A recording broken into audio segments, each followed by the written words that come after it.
Hello friends, आज हम learning and teaching के topic Bruner concept attainment model Bruner की निष्पत्ति प्रत्यय प्रतिमान के बारे में समझेंगे।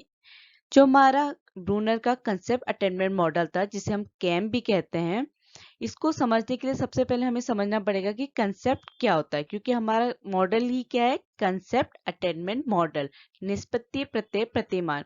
ठीक है, जो हमारा कंसेप्ट अटेनमेंट मॉडल है टीचिंग का, ये किससे बिलोंग करता है? ये इंफॉर्मेशन से बिलोंग करता है कि कैसे कोई टीचिंग होगी जब उसमें जब टीचर को उस कंसेप्ट के बारे में इंफॉर्मेशन होगी। तो जो हमारा कैम है वो किससे बिलोंग करता है? इंफॉर्मेशन प्रोसेसिंग से बिलोंग करता है। हम इस चीज को समझने के लिए, कंसेप्ट अटेनमेंट मॉडल को समझने के लिए, सबसे पहले ये समझेंगे कि कंसेप्ट क्या होता है। जो ब्रूनर थे उनके अकॉर्डिंग, जो फॉर्मेशन ऑफ एनी ग्रुप और category is known as concept. ठीक है, किसी भी ग्रुप का, किसी भी समूह या श्रेणी का निर्माण को ही क्या कहते हैं? हम कंसेप्ट कहते हैं या प्रत्यय कहते हैं। डेस्को ने क्या कहा? डेस्को ने कहा कि concept is a class of stimuli which have common characteristics. जो हमारी अवधारणा की उत्तेजनाओं का एक वर्ग होता है कि हमारा कंसेप्ट क्या है, जो स्टिमुली की क्लास है, जिसमें क्या है, कुछ कॉमन कैरेक्टरिस्टिक्स होती हैं, कुछ सामान्य विशेषताएं होती हैं। टेनिसन के अनुसार क्या है कि उन्होंने क्या कहा कि concept is a group of specific things, symbols or event having similar characteristics and can be denoted by specific name or symbol।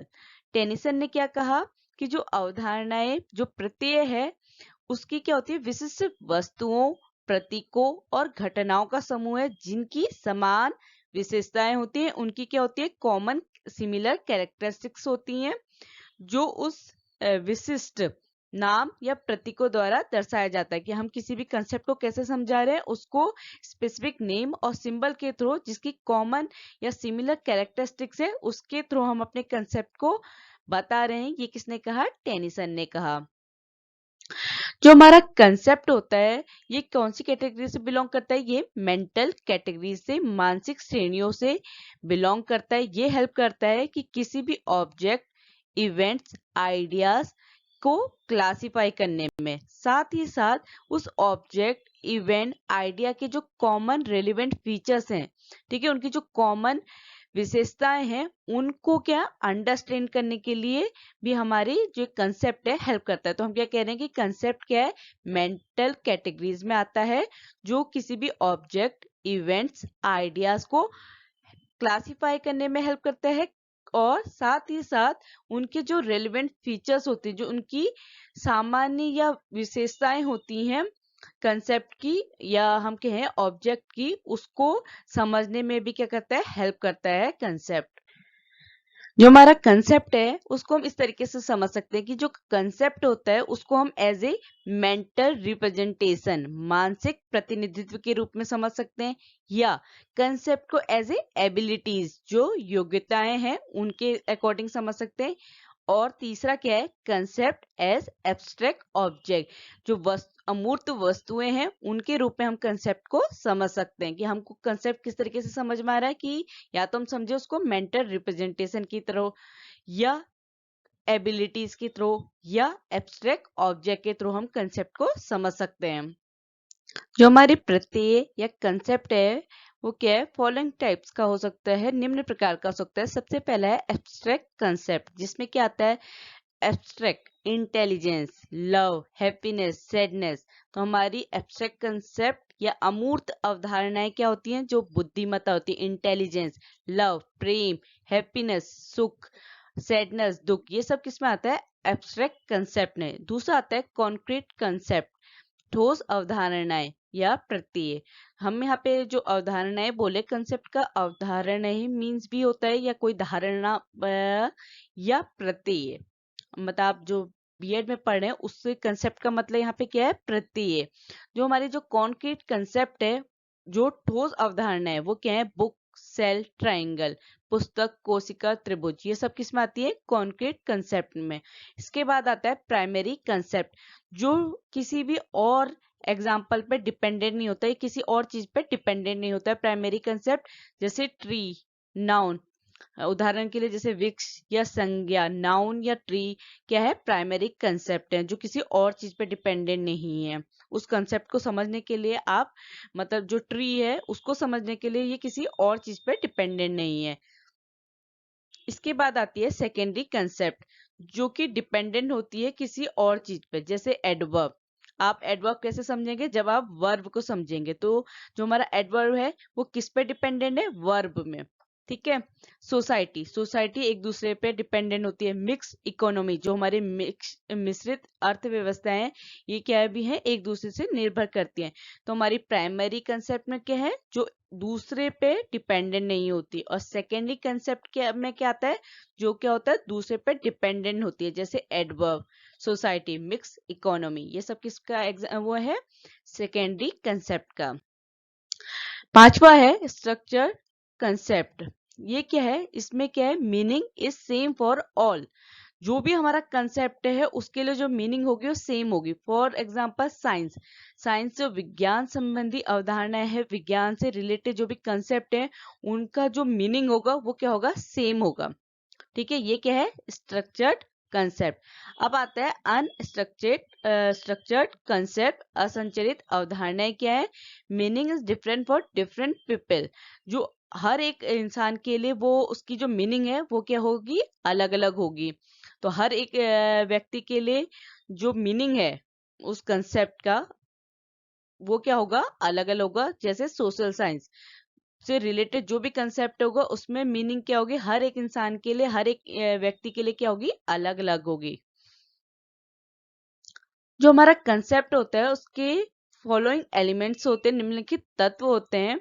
पहला है name, second one is examples, third one is attribute, four is attribute values, five is rules, नाम, उदाहरण, गुण, गुणमान, नियम। जो Brunner है उन्होंने क्या कहा कि अगर आपको प्रत्यय समझना है, कंसेप्ट समझना है, तो आप इन जो 5 एलिमेंट्स हैं, नेम, एग्जांपल, आट्रिब्यूट वैल्यूज, रूल्स, इनको समझ जाएंगे तो आप क्या है, कंसेप्ट को समझ जाएंगे। अब सबसे पहला आता है हमारा नेम। ठीक है, अगर हम किसी भी जो हमारा कंसेप्ट है, ठीक है, उसको समझने के लिए अगर हम एक कैटेगरी में उसको एक कुछ नाम दे रहे हैं, ठीक है। फॉर एग्जाम्पल जैसे कैट, फ्रूट, ठीक है, इसको हमने क्या दे दिया, एक नाम दे दिया। एक इस कैटेगरी को हमने एक नाम दे दिया कि जो 4 पैर वाला है और ऐसी उसकी टेल है, तो वो क्या है, कैट है। समटाइम क्या होता है कि हम किसी भी कंसेप्ट को कैसे समझते हैं, उसको नामकरण कर, उसका नेमिंग करके, साथ ही उसकी जनरल कैरेक्टरिस्टिक्स के बेस में हम अपने कंसेप्ट को समझते हैं। तो सबसे पहला क्या है, नेम। नेम को अगर हम क्या है, किसी कैटेगरी के कंसेप्ट की किसी कैटेगरी को अगर हम नाम दे देते हैं, उसको किसी श्रेणी में एक नाम दे दिया गया है, उदाहरण के लिए बिल्ली या फल, तो उस टाइम पे क्या है, हम कंसेप्ट को उस नेमिंग और उसकी जनरल कैरेक्टरिस्टिक के बेसिक में हम उस कंसेप्ट को समझेंगे। ठीक है, इसके बाद आता है हमारा सेकेंड एलिमेंट क्या है, एग्जाम्पल। अब एग्जाम्पल क्या है, ये पॉजिटिव भी हो सकते हैं, नेगेटिव एग्जाम्पल भी हो सकते हैं। पॉजिटिव एग्जाम्पल मीन क्या होता है कि वो एग्जाम्पल क्या है, हमारे कंसेप्ट से रिलेटेड है। और जो नेगेटिव एग्जाम्पल है वो क्या है, दूसरे जो हमारा कंसेप्ट है उससे रिलेटेड हो भी सकते हैं, नहीं भी हो सकते। तो हम क्या कहते हैं, जो एग्जाम्पल हमारे कंसेप्ट से रिलेटेड है या हमारे प्रत्यय से रिलेटेड, वो क्या होते हैं, सकारात्मक उदाहरण होते हैं। और दूसरे नेगेटिव उदाहरण क्या है या नकारात्मक उदाहरण क्या है, जो हमारे कंसेप्ट से रिलेटेड नहीं है। फॉर एग्जाम्पल अगर आपको ये समझाया जाए कि मैमल्स है, ठीक है, मैमल्स आप बात कर रहे हैं, आप उसको एग्जाम्पल दे रहे हैं बच्चे को, आपने उसको दिखाया डॉल्फिन, आपने उससे पूछा कि ये जो डॉल्फिन है ये पॉजिटिव एग्जाम्पल है, नेगेटिव एग्जाम्पल है। इस केस में एग्जाम्पल में अगर आप उसको मैमल्स की उसमें कैटेगरी में रख रहे हैं तो पॉजिटिव एग्जाम्पल्स में आता है। पर अगर हमने उसकी कैटेगरी को क्या है, एक पर्टिकुलर वे में डिफाइन किया कि वो मैमल्स जो कहाँ पे रहते हैं, वाटर में रहते हैं, तब वो किस है, पॉजिटिव एग्जाम्पल। पर अगर वो एग्जाम्पल क्या हो, फॉर एग्जाम्पल मैमल्स, काऊ को ले लें, तो वो क्या होगा, नेगेटिव एग्जाम्पल होगा। इसके बाद थर्ड एलिमेंट है आर्टिब्यूट, क्या, विशेषता। तो हम क्या कहते हैं कि जो भी कॉमन कैरेक्टरिस्टिक्स है किसी भी एग्जाम्पल की, उसको हम एक कैटेगरी में रखते हैं। ठीक है, अगर जो अभी मैंने मैमल्स वाला ही कहा कि अगर उसकी क्या विशेषता है मैमल्स की, कि वो पानी में रह रहा है, तो वो उसका क्या है, आर्टिट्यूड, विशेषता है, उसका एक गुण बता रहा है। तो ये क्या है, हमारे कंसेप्ट का थर्ड एलिमेंट है आर्टिट्यूड।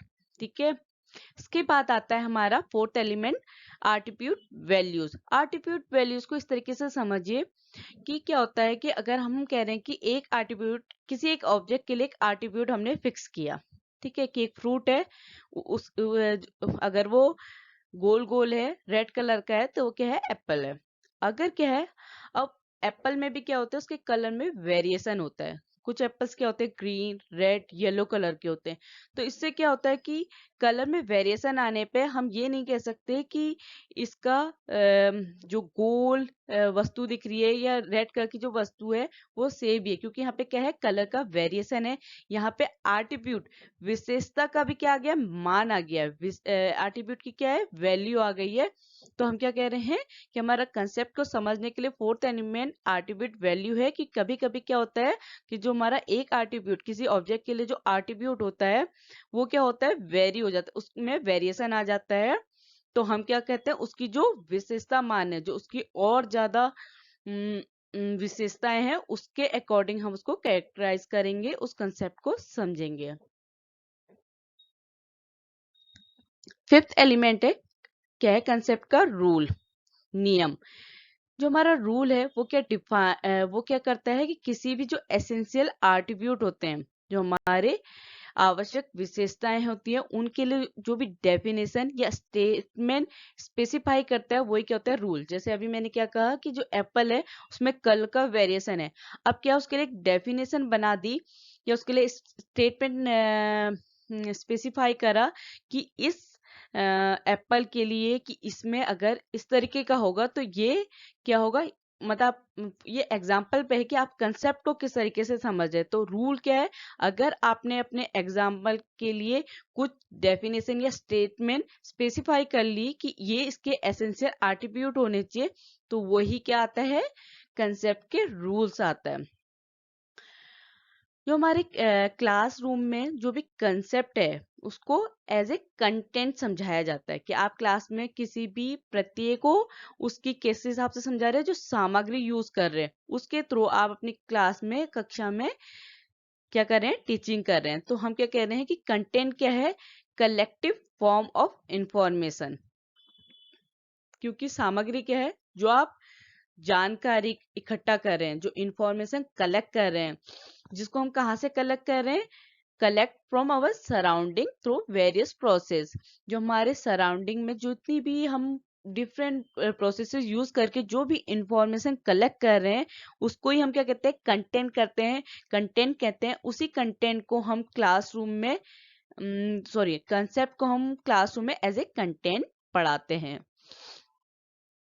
तो हमारा जो कंसेप्ट, जो इंफॉर्मेशन है, वो 3 रूपों में होती है, 3 फॉर्म में होती है। पहली है कंसेप्ट, प्रत्यय, अवधारणा, फैक्ट, तथ्य, जनरलाइजेशन, सामान्यीकरण।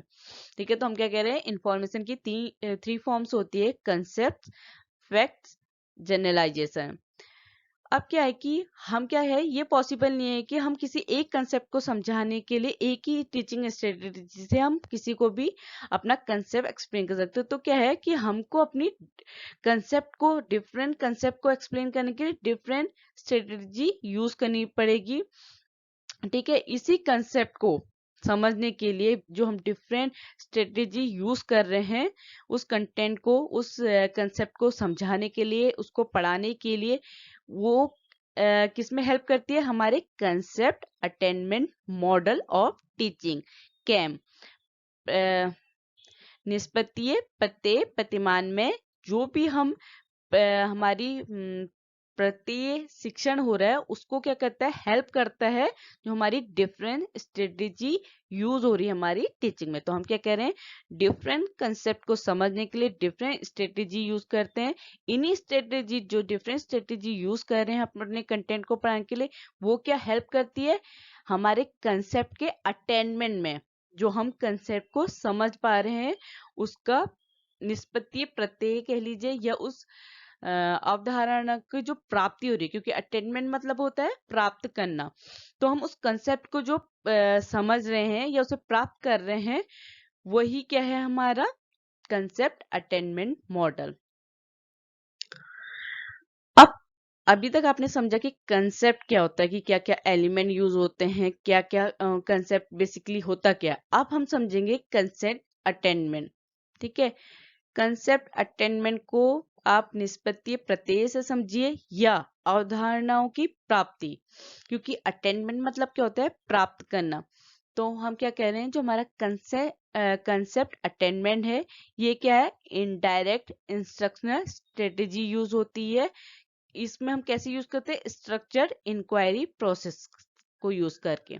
तो हम क्या कह रहे हैं, हमारा जो प्रत्यय प्रतिमान हो रहा है, ये क्या है, एक अप्रत्यक्ष निर्देशात्मक रणनीति है, जो क्या करती है, जांच प्रक्रिया का उपयोग करती है।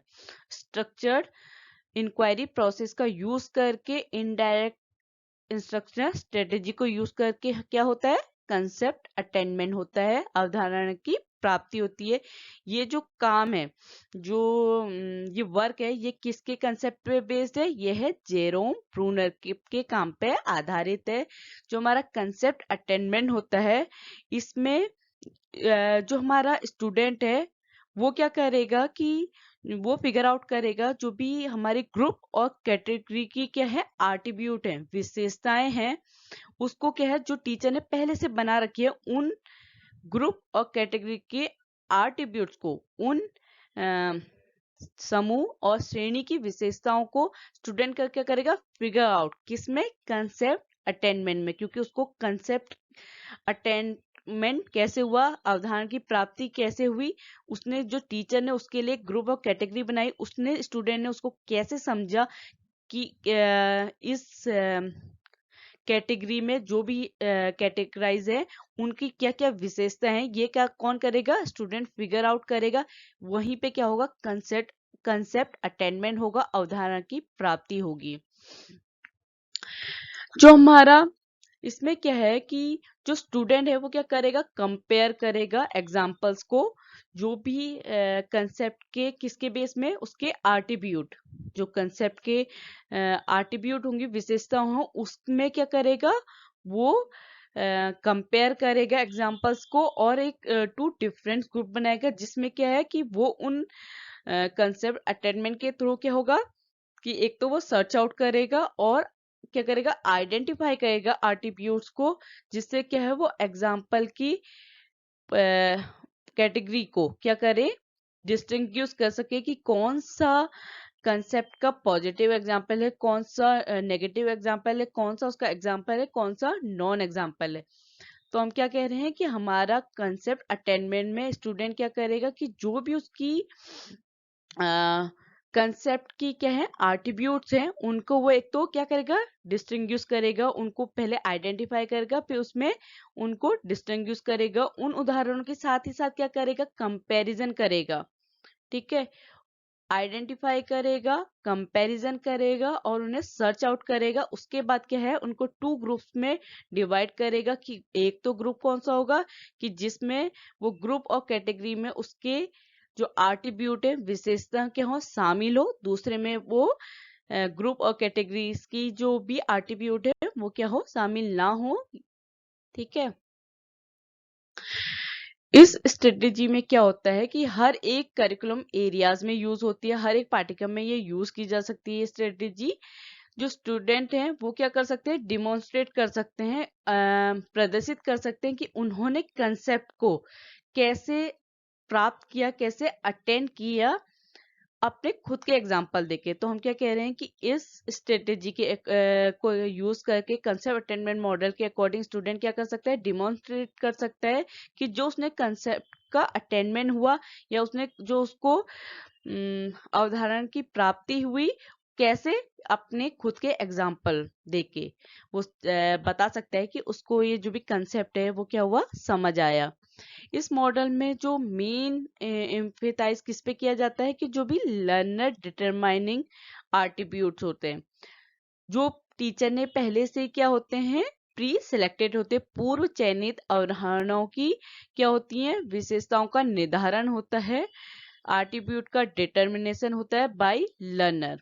ठीक है, इस स्ट्रेटेजी किस पे होती है, बच्चों की जो स्किल्स को आइडेंटिफाई करने में, और वो भी कैसे कि वो जो भी सिमिलरिटीज, डिफरेंस और जनरेटिंग एंड टेस्टिंग हाइपोथेसिस। तो इस स्ट्रेटेजी में क्या होता है कि जो स्टूडेंट है वो क्या करे, समानता और अंतरों की पहचान करे, जो सिमिलरिटी है और डिफरेंस है एक तो उनको आइडेंटिफाई करे, साथ ही जो हाइपोथेसिस है वो उनके स्किल्स पे क्या किया जाता है, काम किया जाता है कैम के थ्रू, कंसेप्ट अटेनमेंट मॉडल के थ्रू। क्या होता है, जो स्टूडेंट हैं, जो बच्चे हैं, उनकी जो सिमिलरिटी और डिफरेंस, समानताओं और अंतरों की पहचान करने, साथ ही उनकी जो परिकल्पनाएं, हाइपोथेसिस की टेस्टिंग करने के लिए उनके स्किल्स को क्या किया जाता है, आइडेंटिफाई कर जाता है, या उनके इस कौशल को क्या किया जाता है, बच्चों को इस कौशल में इंगेज रखा जाता है या इस स्किल्स में इंगेज किया जाता है, जिससे क्या वो अपनी कंसेप्ट का अटेनमेंट कर सके। जो कंसेप्ट अटेनमेंट वो है, ये क्या है, कुछ प्रिंसिपल पे बेस्ड है। ठीक है, पहला प्रिंसिपल क्या है, the principle of conceptual clarity.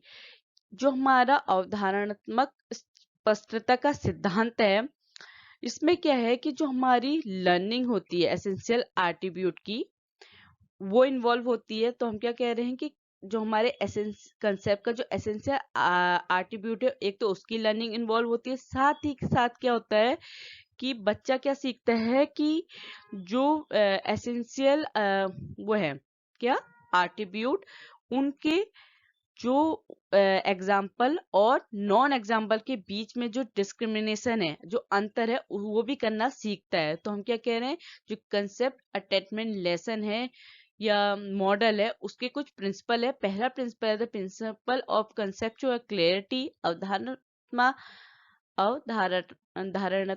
स्पष्टता का सिद्धांत। इसमें क्या होता है, प्रिंसिपल ऑफ कंसेप्चुअल क्लैरिटी में क्या होता है कि इसमें जो कंसेप्ट के एसेंशियल एट्रीब्यूट, जो प्रत्येक के जो हमारी विशिष्ट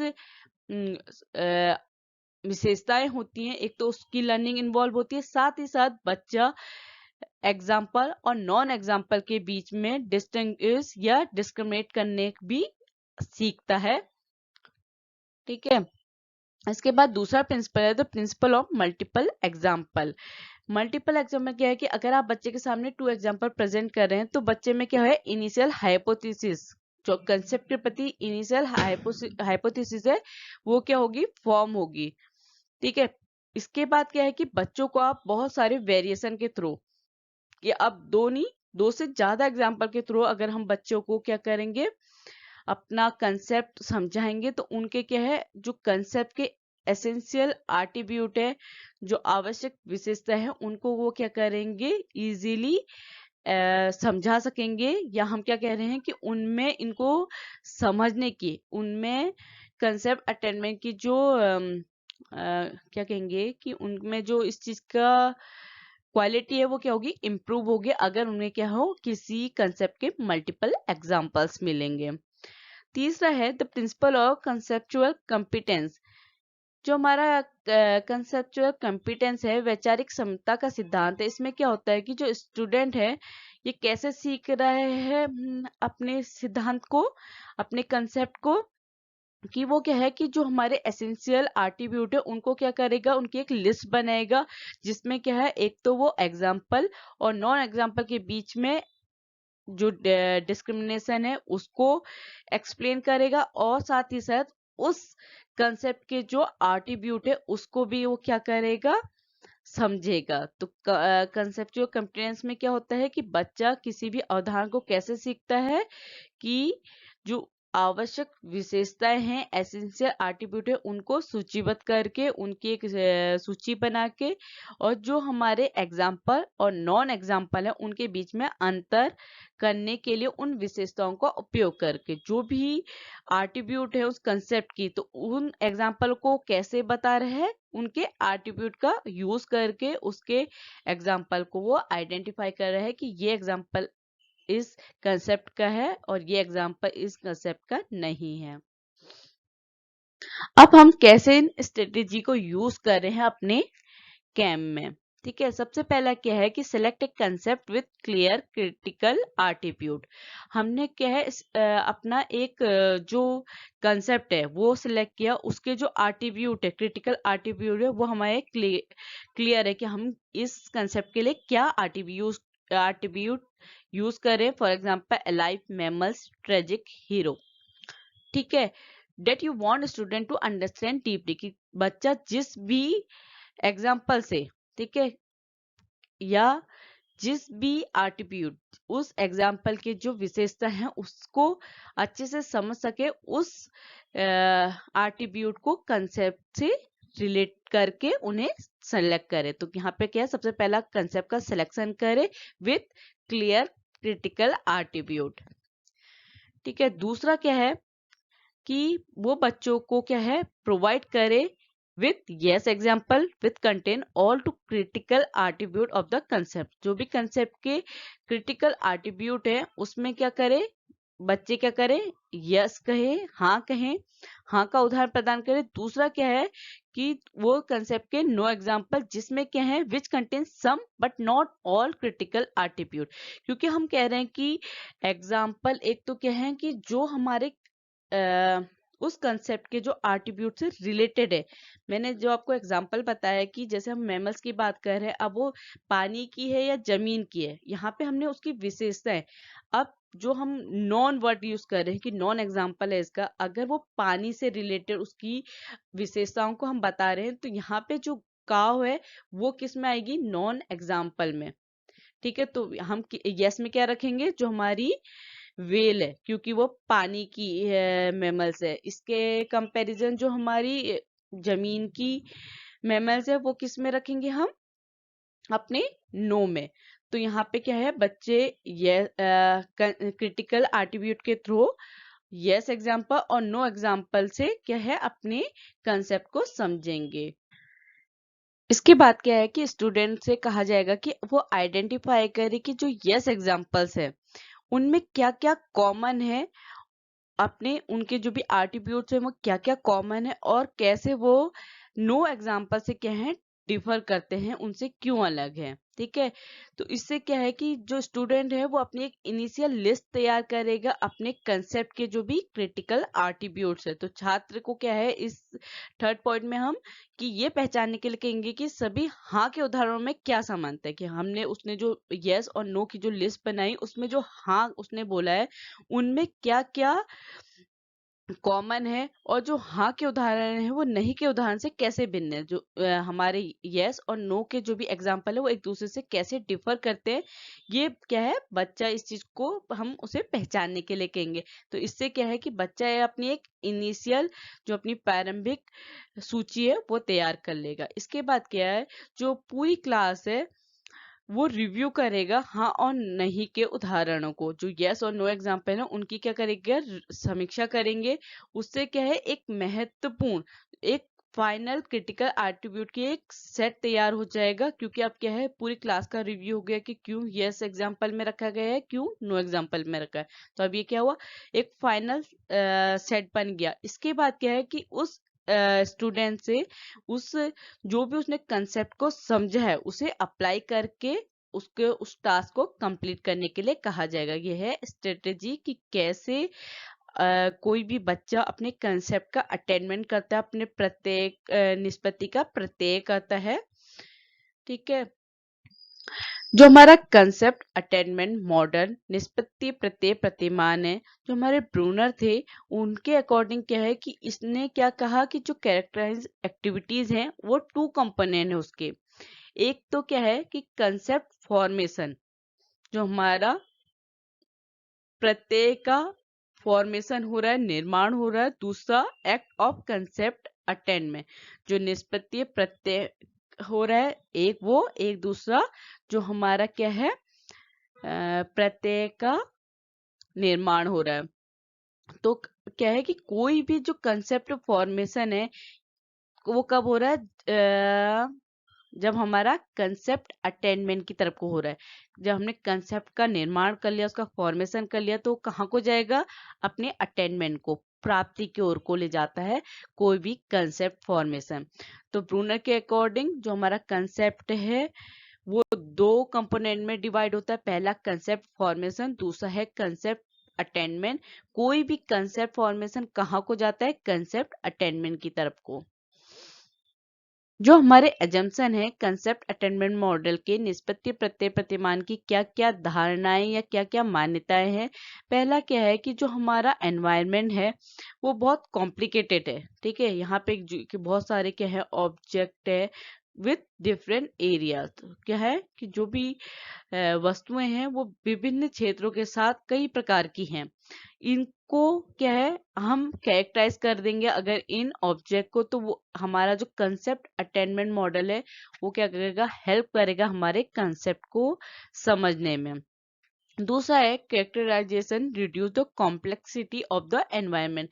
अगर हम क्या करेंगे, कैरेक्टराइज कर दे रहे हैं, अगर वर्गीकरण कर ले रहे हैं जो भी हमारे एनवायरनमेंट में ऑब्जेक्ट है या थिंग्स है या एनिमल्स बोल लीजिए, उनकी क्या है, कॉम्प्लेक्सिटी को रिड्यूस कर देगा। क्योंकि अगर हमने उसको कैरेक्टराइज कर लिया कि अगर जो लिविंग में कौन कौन आते हैं, लिविंग में भी वाटर में कौन आते हैं, लैंड में कौन आते हैं, स्काई में कौन आ सकते, अगर हम इन्हें कैरेक्टराइज कर देंगे जो हमारी एनवायरनमेंट की कॉम्प्लेक्सिटी है वो भी क्या हो जाएगी, रिड्यूस हो जाएगी।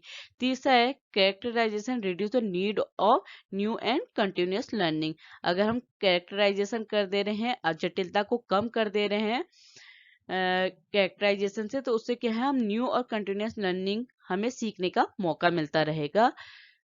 ठीक है, जो हमारे एलिमेंट है कंसेप्ट अटेनमेंट मॉडल के, किसी भी मॉडल के क्या होते हैं, कुछ एलिमेंट्स होते हैं। ठीक है, ये हमने अपने टीचिंग मॉडल में समझा था।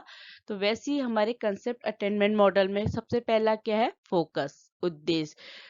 हमारा फोकस में क्या होता है कि इसमें मेनली कौन सी रीजनिंग इन्वॉल्व होती है, इंडक्टिव रीजनिंग। इस मॉडल में कौन सी रीजनिंग इन्वॉल्व है, हमारी आगमन तर्क। स्टूडेंट या लर्नर क्या होता है इसमें, जो भी हमारे object, different object, person, event हैं एनवायरनमेंट में, उनके बीच के जो म्यूचुअल कोरिलेशन है, उनके जो सह संबंध, परस्पर सह संबंध या और डिफरेंसेस, जो भी विभिन्नताएं हैं, उनको समझने का प्रयास करते हैं। इससे क्या होता है, बच्चों में इंडक्टिव रीजनिंग क्या होती है, डेवलप होती है। तो फोकस में क्या होता है, उद्देश्य में क्या होता है, या ऑब्जेक्टिव कह लीजिए, इसके फर्स्ट एलिमेंट में हम कह रहे हैं कि इस मॉडल में क्या होती है, इंडक्टिव रीजनिंग डेवलप होती है। बच्चे क्या करते हैं इस एलिमेंट में, जो भी हमारे एनवायरनमेंट में object, different object, person, event है, उनके म्यूचुअल कोरिलेशन, उनके परस्पर सह संबंध और उनके डिफरेंसेस को क्या है, समझने के लिए या फाइंड आउट करते हैं, जिससे क्या होती है, उनमें इंडक्टिव रीजनिंग, आगमन तर्क का क्या होता है, विकास होता है। इस कैटेगरी को हम टू एस्पेक्ट में वर्गीकृत करते हैं। वो क्या है, एक्ट ऑफ कंसेप्ट फॉर्मेशन। अभी मैंने कहा जो हमारा कंसेप्ट अटेनमेंट मॉडल है वो टू एस्पेक्ट में कैरेक्टराइज किया जाता है। पहला कंसेप्ट फॉर्मेशन, कंसेप्ट अटेनमेंट। जो हमारा एक्ट है कंसेप्ट फॉर्मेशन का, ये फर्स्ट स्टेज है कि पहले हम क्या है, अपने कंसेप्ट का फॉर्मेशन करेंगे। पहले तो अटेनमेंट नहीं होगा, पहले तो हम किसी कंसेप्ट को समझ नहीं सकते। जब वो कंसेप्ट फॉर्म होगा तभी उसमें अटेनमेंट होगा, तभी उसमें निष्पत्ति होगी। जब उस कंसेप्ट का क्या होगा, गठन होगा, उस गठन का उस कंसेप्ट का क्या होगा, फॉर्मेशन होगा। तो हम क्या कह रहे हैं, जो एक्ट ऑफ कंसेप्ट फॉर्मेशन है वो क्या है, फर्स्ट स्टेज है कंसेप्ट अटेनमेंट की। जो दोनों एक्टिविटीज है इनका क्या है, डिफरेंट ऑब्जेक्टिव होता है। जो गोल होता है हमारे कंसेप्ट फॉर्मेशन और कंसेप्ट अटेनमेंट का, दोनों का क्या होता है, अलग अलग होता है। पर क्या है, कंसेप्ट फॉर्मेशन होगा तभी कंसेप्ट अटेनमेंट होगा। इसके बाद दूसरा एलिमेंट है हमारे मॉडल का, वह है सिंटैक्स, संरचनाएं। जो हमारी कंसेप्ट अटेनमेंट मॉडल है, कैम है, उसके 3 वेरिएशन है। जो भी हमारी एक्टिविटीज होती है हमारे मॉडल को बनाने में, उसका स्ट्रक्चर फॉर्म करने में, वो क्या होती है, हर एक हम क्या कह सकते हैं कि उसमें क्या होते हैं, वेरिएशन होते हैं, पर उनका जो फॉर्मेशन है, उनका जो कंसेप्चुअल बेस है, वो क्या होता है, सेम होता है। ठीक है, क्योंकि सिंटेक्स में क्या होता है, हमारे मॉडल का फॉर्मेशन होता है, स्ट्रक्चर बनता है। तो हम क्या कह रहे हैं, जो हमारे कैम में क्या होते हैं, 3 वेरिएशन होते हैं। जो भी एक्टिविटीज हम सिंटेक्स में या स्ट्रक्चर बनाने में कर रहे हैं, वो क्या होती है, डिफरेंट होती हैं। जो भी ये वेरिएशन हो रहे हैं मॉडल में, ये इनकी जो भी फॉर्मेशन हो रहा है, वो क्या होता है, सेम कंसेप्चुअल बेस पे जो उनके वैचारिक आधार होते हैं, वो क्या होते हैं, सेम होते हैं। अब ये वेरिएशन क्या है मॉडल के, एक है, पहला है रिसेप्शन ओरिएंटेड मॉडल, दूसरा है सिलेक्शन ओरिएंटेड मॉडल, तीसरा है अनऑर्गेनाइज्ड मटेरियल मॉडल। सबसे पहला रिसेप्शन ओरिएंटेड मॉडल। जो हमारा इसमें क्या होता है, जो हमारा कंसेप्ट होता है, वो कैसे अटेंड किया जाता है, अंडर रिसेप्शन कंडीशन। ठीक है, हम इस सिंटेक्स में क्या होता है रिसेप्शन ओरिएंटेड मॉडल में, कि हमारा कंसेप्ट कैसे अटेंड हो रहा है, उस कौन सी कंडीशन में, रिसेप्शन कंडीशन में। और इसका जो भी फंक्शन होता है, वो क्या होता है, जो भी हमारे टीचिंग के जो एलिमेंट है, उस पे के साथ हो रहा होता है। कि हम क्या कह रहे हैं कि जो भी अवधारणाएं हैं, वो शिक्षण के कार्य करता है। कि मतलब टीचिंग कैसे हो रही है, जब उसमें क्या हो रहा है, जो कंसेप्ट फॉर्मेशन हो रहा है। जो सिंटेक्स है, ये फर्दर क्या है, 4 फेज में डिवाइड है रिसेप्शन ओरिएंटेड मॉडल की। पहला फेज है, इस फेज में क्या होता है कि जो डेटा है are represent before the learner. जो डेटा है शिक्षार्थियों के, लर्नर के सामने क्या है, प्रस्तुत किया जाता है रिसेप्शन ओरिएंटेड मॉडल के फर्स्ट फेज में। ठीक है, सबसे पहले क्या है, डेटा प्रेजेंट किया। अब क्या है कि जो डेटा की हर एक यूनिट है, उसका एक सेपरेट एग्जाम्पल है। अभी सबसे पहले हमने क्या किया, लर्नर के सामने वो डेटा प्रेजेंट किया। उसके बाद क्या, हर एक जो कंसेप्ट का क्या है, जो डेटा है, उसकी हर एक यूनिट का क्या है, एक सेपरेट एग्जाम्पल है।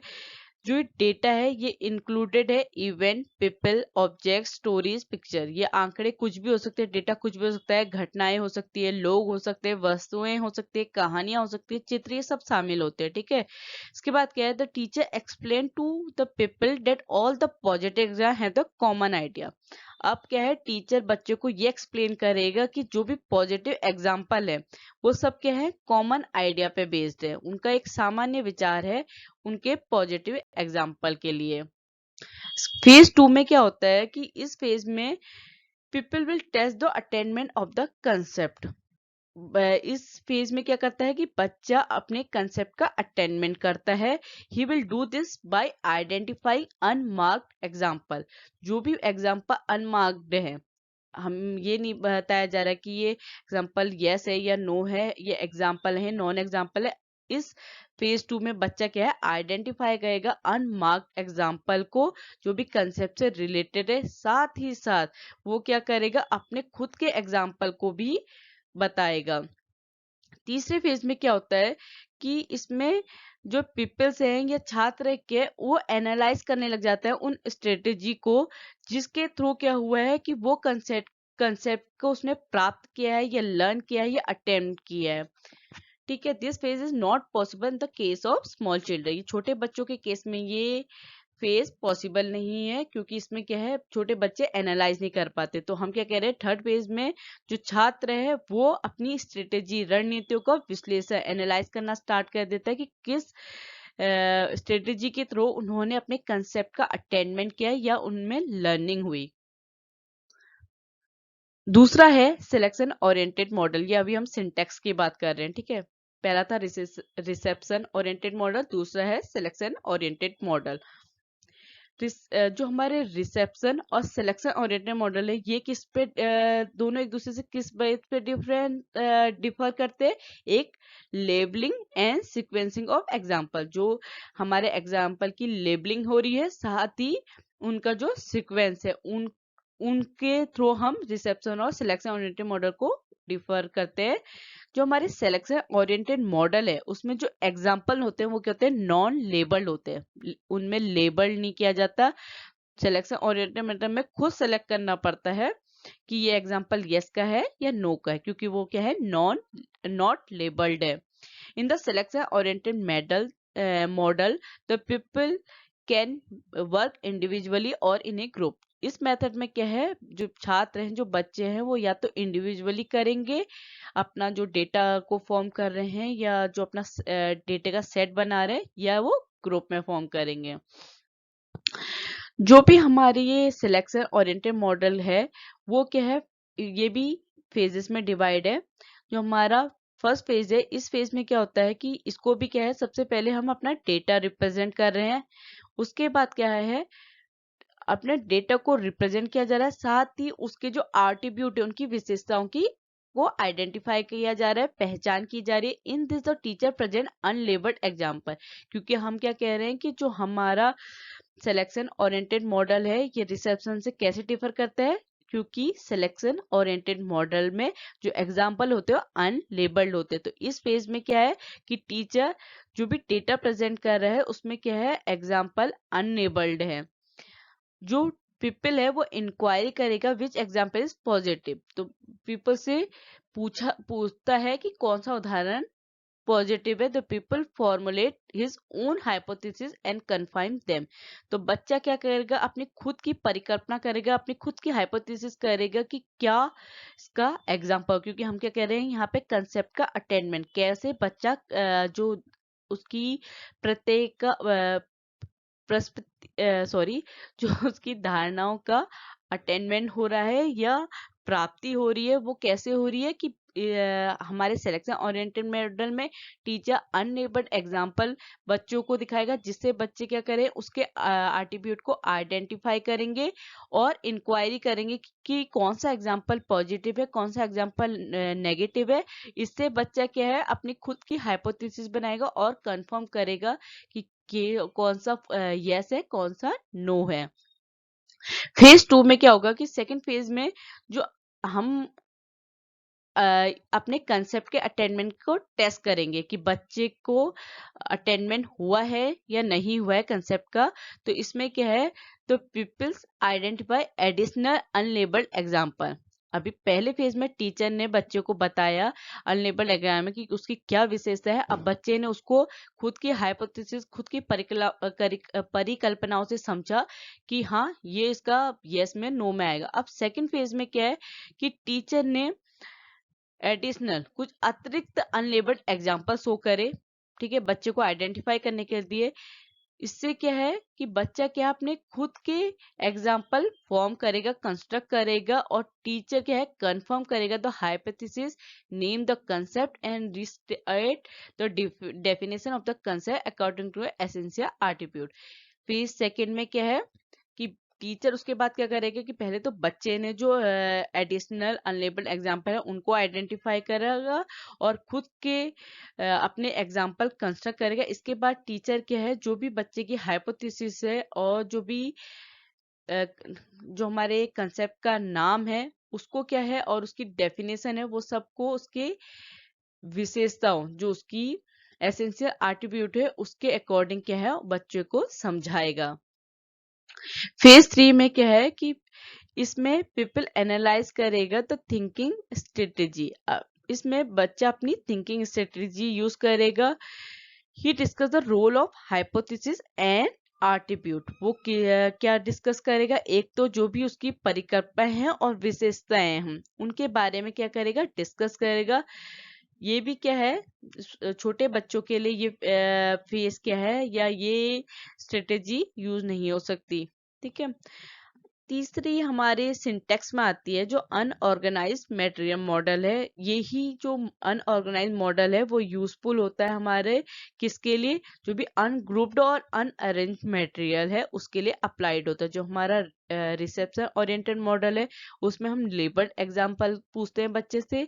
जो हमारा सिलेक्शन है उसमें अनलेबल्ड, और जो अनऑर्गेनाइज मटेरियल है इसमें जो भी अनग्रुप्ड और अनअरेंज मटेरियल है उसके लिए ये मॉडल या ये अनऑर्गेनाइज मटेरियल मॉडल यूज किया जाता है। अब इसमें जो हमारे अनग्रुप्ड मटेरियल है मॉडल है, इसके फेजेस में क्या होता है, पहले फेज में क्या होता है कि जो भी कंसेप्ट का डिस्क्रिप्शन है वो दिया जाता है।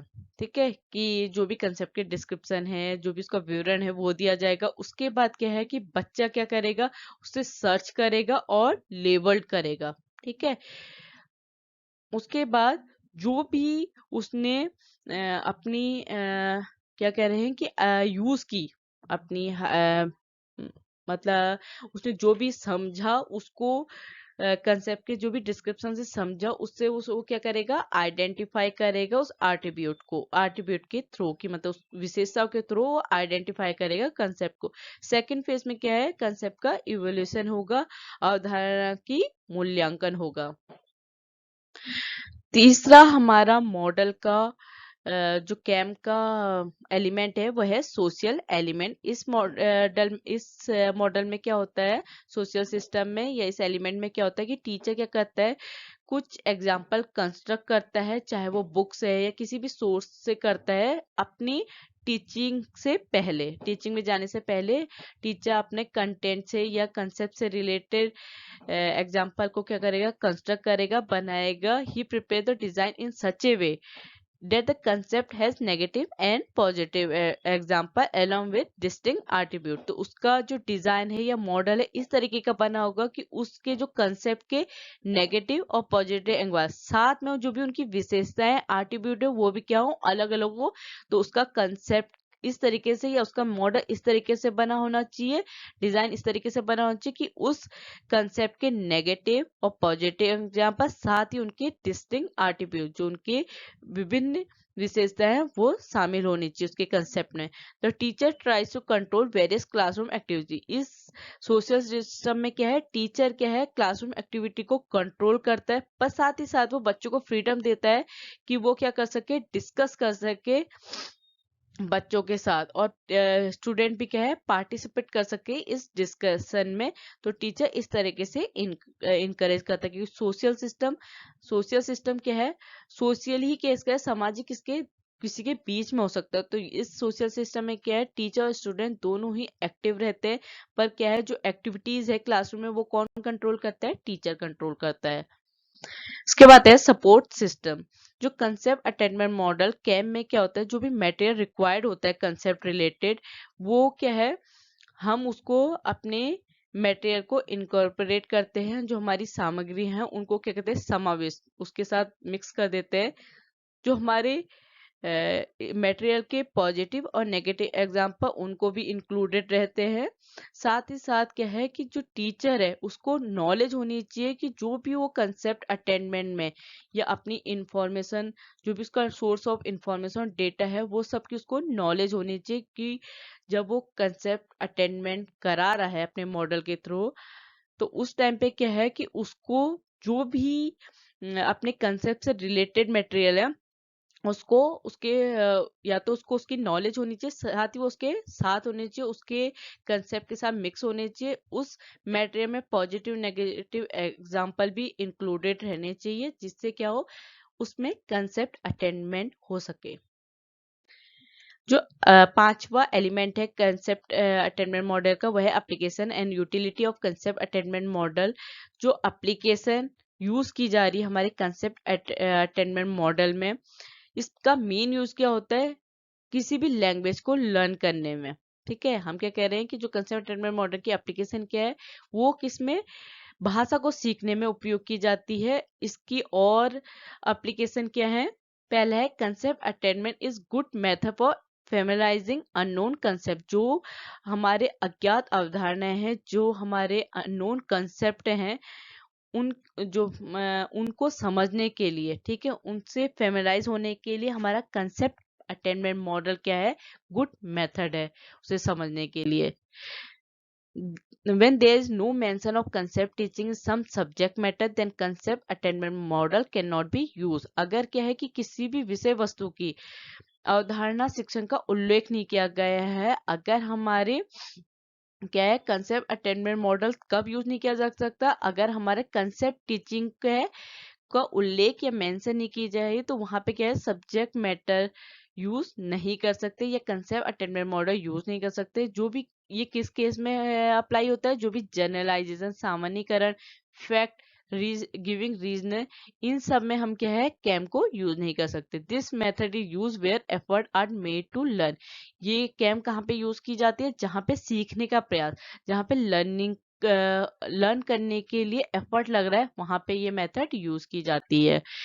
The application of this model determine the specific learning activity.